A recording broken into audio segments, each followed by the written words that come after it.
some more outright lies by the media. This is Inside Edition videos, who they know that they're lying. I do not accept that this is a mistake. They are lying. Yes, she was unanimously voted to be acquitted on 2 charges, but it's what they say and what they don't say. They say that according to documents filed by Reed's defense team, they voted 9-3 guilty on lesser charge.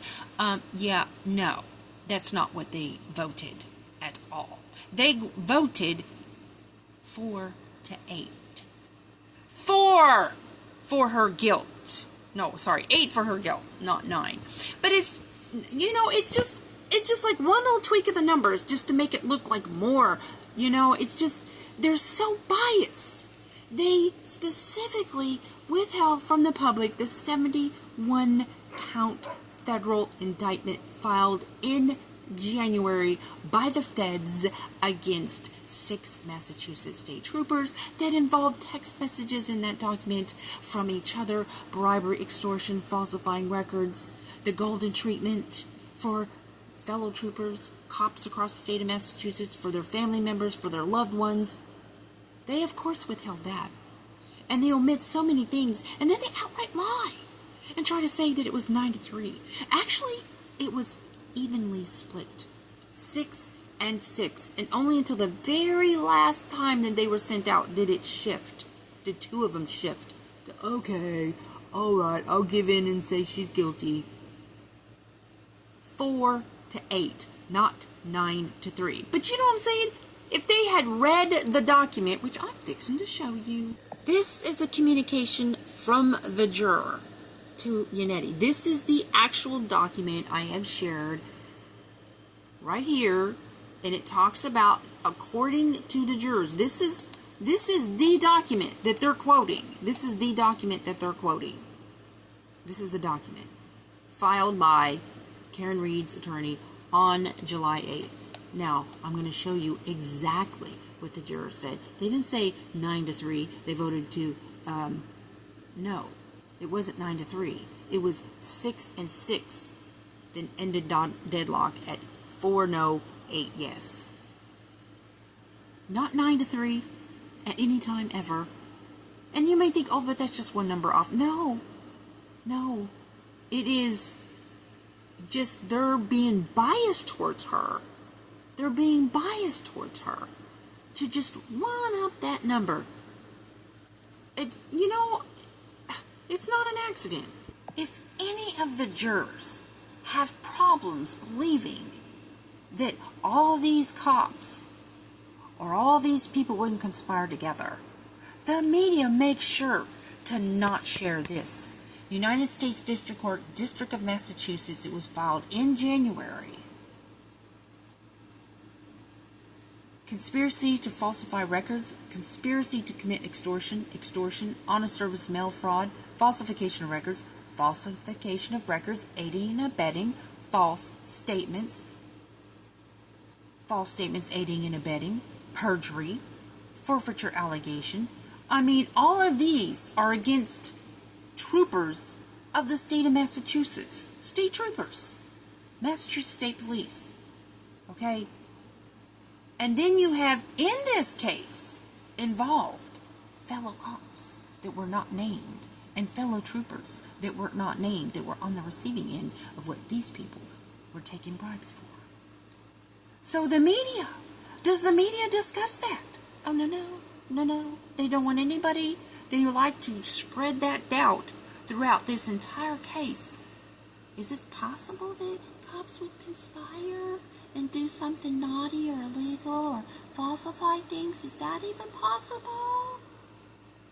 They withheld the 71-count indictment against Massachusetts state troopers while state troopers are being accused of being crooked. They don't want you to know.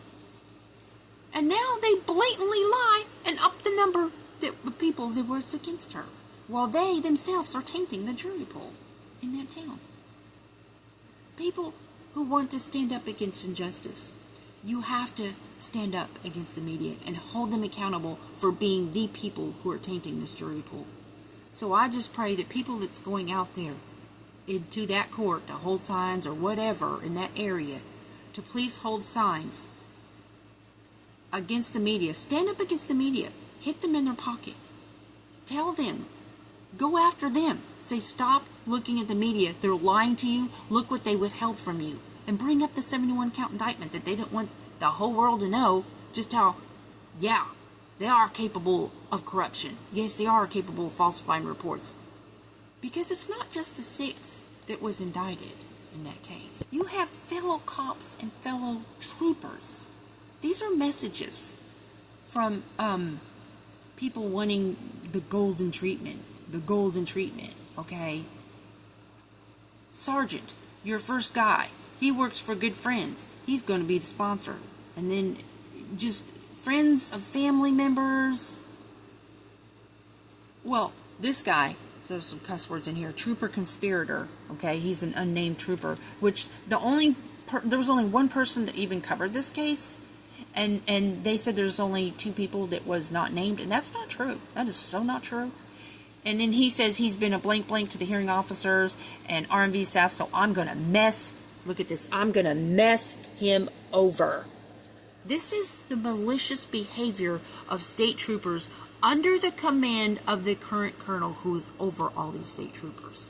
This is how they behave, okay? And you don't hear anything about them being fired. You don't hear anything about this being in the media. If he's a loser, all favors are off. If I don't like you in any way, you ain't getting nothing. I'm going to make your life miserable.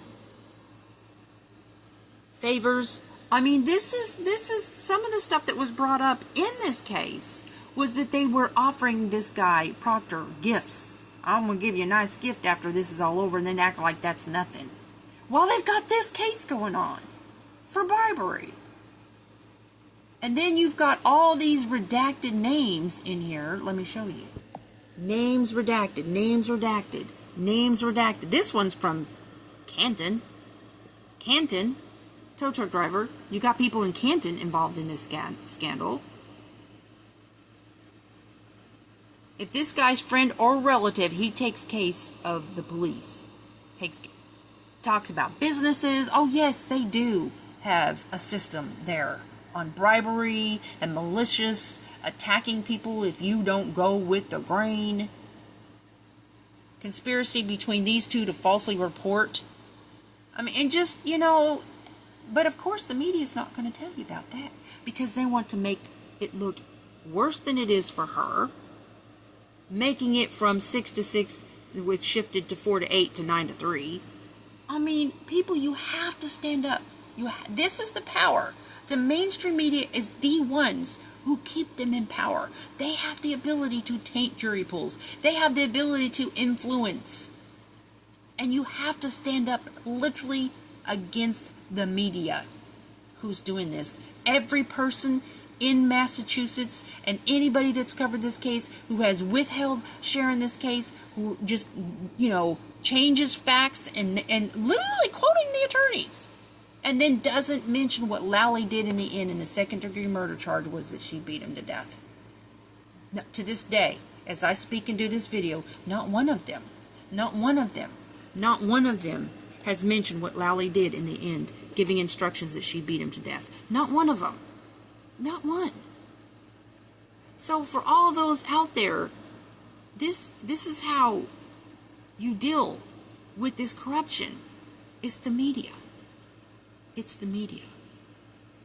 Sure, they'll share a little bit of tidbits about there's an accusation against corruption, but then they hide things. And that horrendous interview that was done with Paul O'Keefe just literally did not present anything to him that, well, what about the fact that Officer Seraph said there was only a light dusting? Because he's praising Carrie and praising Jen.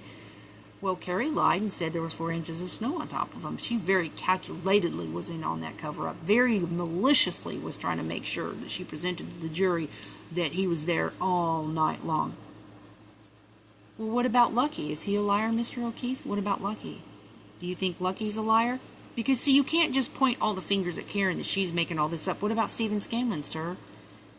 He's the one that started this whole thing about there's a third-party culprit. What do you think about him? Why did he do that? Why did he accuse them? What about Lucky? He's the one that said that there wasn't anybody there at 2:45. He seems to be a pretty nice guy. What do you think about him? What about Officer Seraph, who said there was only a light dusting of snow on top of him? What about him? The only thing she brought up was Proctor. And then talks about, it just minimizes everything. Well, what about Trooper Guarino, who admitted that he did take 36 steps at 12:32? What about Trooper Guarino? He did contradict Jen McCabe. She didn't ask any of that. She's sitting there making all flirty, goofy eyes at the guy. It was just creepy. Horrible, horrendous interview with that guy. Okay, but this is what the media does. They keep these crooked people in power. Didn't present, well, what do you think that he was killed by a car? What do you think about Lally presenting second murder? That, he could presented that she intentionally ran him over. That her running him over was done intentionally. But, he presented second degree murder was vehicular homicide. But to the jury, he presented she beat him to death. What do you think about that, him changing his gears? Do you think that confused or upset the jurors? He wants to praise Lally. He wants to praise all these people. She didn't ask him any of that. They hide, and they hide, and they hide. So people, please, will you please stand up against the media? Will you please tell them, go to them? They need people flocking to the media and say, you know what? We're going to make sure that we never click on any of your articles. And we're going to make sure we don't go to any of your websites. We're going to make sure that we let everybody in the community know that you are lying to them, you're deceiving them, you hid them in their pocketbook. You turn the people against the media because they are the ones conspiring with this tyrannical force going on. Okay?